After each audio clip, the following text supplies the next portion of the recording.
아침 말씀.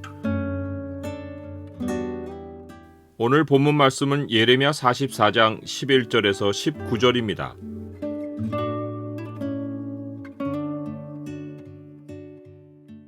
악인은 하나님을 먹을 것보다 못하게 여긴다. 오늘 본문을 경고의 창으로 보면 하나님의 뜻을 저버리고 마음이 원하는 대로 사는 자의 결말이 어떠한지가 보입니다. 경고의 창을 보여주는 구절은 44장 14절입니다. 애굽 땅에 들어가서 거기에 머물러 살려는 유다의 남은 자 중에 피하거나 살아남아 소원대로 돌아와 살고자 하여 유다 땅에 돌아올 자가 없을 것이라. 도망치는 자들 외에는 돌아올 자가 없으리라 하셨느니라. 애굽 땅에 머물러 살기로 고집하고 그리로 들어간 유다의 남은 자들에게 하나님의 무서운 심판의 메시지가 전해졌습니다. 보라, 내가 얼굴을 너희에게로 향하여 환란을 내리고 온 유다를 끊어버릴 것이라. 하나님의 얼굴이 사람에게 향하는 것은 인생이 죽음을 맞는 것입니다. 하나님을 보고 산 자가 없기 때문입니다. 주의 눈은 의인을 향하시고 그의 귀는 의인의 간구에 기울이시되 주의 얼굴은 악행하는 자들을 대하시느니라 하였느니라. 의인은 하나님이 보이지 않아도 늘 하나님을 주목하고 그에게 간구합니다. 믿음으로 하나님의 얼굴을 대하고 하나님과 동행합니다. 하나님은 의인을 주목하고 그의 간구에 응답하심으로 자신의 살아계심을 나타내십니다. 반대로 악인은 하나님의 말씀을 무시하고 하나님이 없다고 하며 마음대로 행동합니다.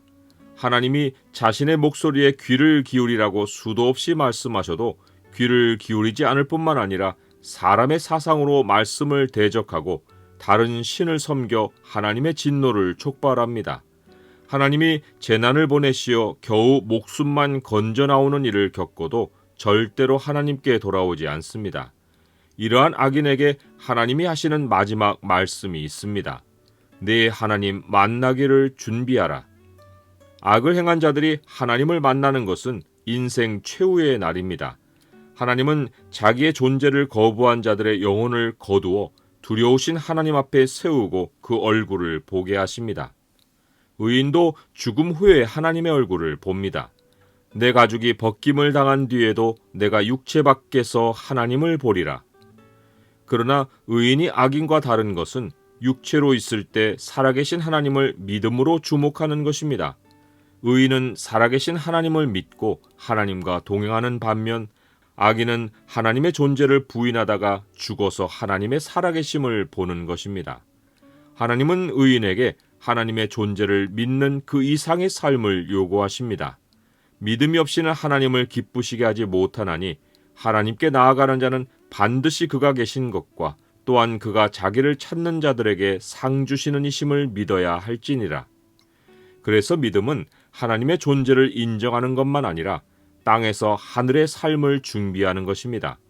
보이지 않지만 모든 것을 보고 들으시는 하나님 앞에서 영원한 삶을 준비하는 것입니다.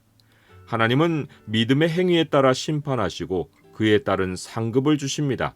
영생의 시작은 땅에서 하나님의 존재만 아니라 그분의 살아계심을 어느 만큼 믿고 살았는지로 완전히 달라집니다. 그런데 악인들은 하나님의 존재를 먹을 것보다 못하게 여깁니다. 유다 백성이 그러했습니다.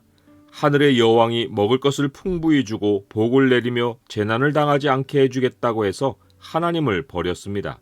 하늘의 여왕이 천하만국과 그 영광을 보이고 자기에게 엎드려 경배하면 이 모든 것을 주리라고 해서 풍요의 여신인 이스타르에게 머리를 조아렸습니다. 유다 백성은 하나님이 자기들에게 행하신 일이 오직 심판뿐이었다고 기억하고 있었습니다. 자기들이 잘 살 때는 모든 원인이 하늘의 여왕을 잘 섬겼기 때문이라고 생각했습니다. 안 좋은 일이 생길 때는 하나님에 대한 두려움을 가진 게 아니라 하나님을 원망하고 과거에 자기들이 우상을 섬길 때는 좋은 일이 있었다고 회상했습니다. 유다 백성은 애굽으로 가지 말라는 하나님의 말씀을 어기고 기어이 풍요를 쫓아 애굽 땅에 머물러 살기를 고집했습니다. 나라가 심판을 당해 망한 현장은 어떻게 해서든 벗어나야 했고 인생을 재기할 자리로 옮기는 것이 그들이 지금 할 수 있는 최고의 선택이었습니다. 하나님의 최후 통첩도 먹히지 않았습니다. 이제 하나님이 해주실 말씀은 하나였습니다. 보라, 내가 얼굴을 너희에게로 향하여 환란을 내리고 온 유다를 끊어버릴 것이라. 나는 생존의 안전을 어디에 두고 삽니까? 대박을 낼 주식이 있다는 소리를 들으면 하나님의 말씀은 온데간데 없이 가진 돈에 대출을 더하여 투자합니까? 지금보다 월급을 2배로 준다는 곳이 있으면 하나님께 묻지도 않고 하루아침에 직장을 옮깁니까? 나에게 하나님의 살아계심이 얼마만큼의 실제인지는 돈과 영원한 상급 사이에 내가 무엇부터 생각하느냐에 있습니다. 삼가 모든 탐심을 물리치라. 사람의 생명이 그 소유에 넉넉한 데 있지 아니하니라.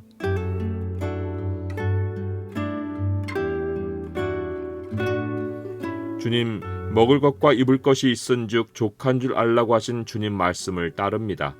주님이 다른 모든 필요를 공급해 주시기에 이렇게 명령하신 줄 믿습니다.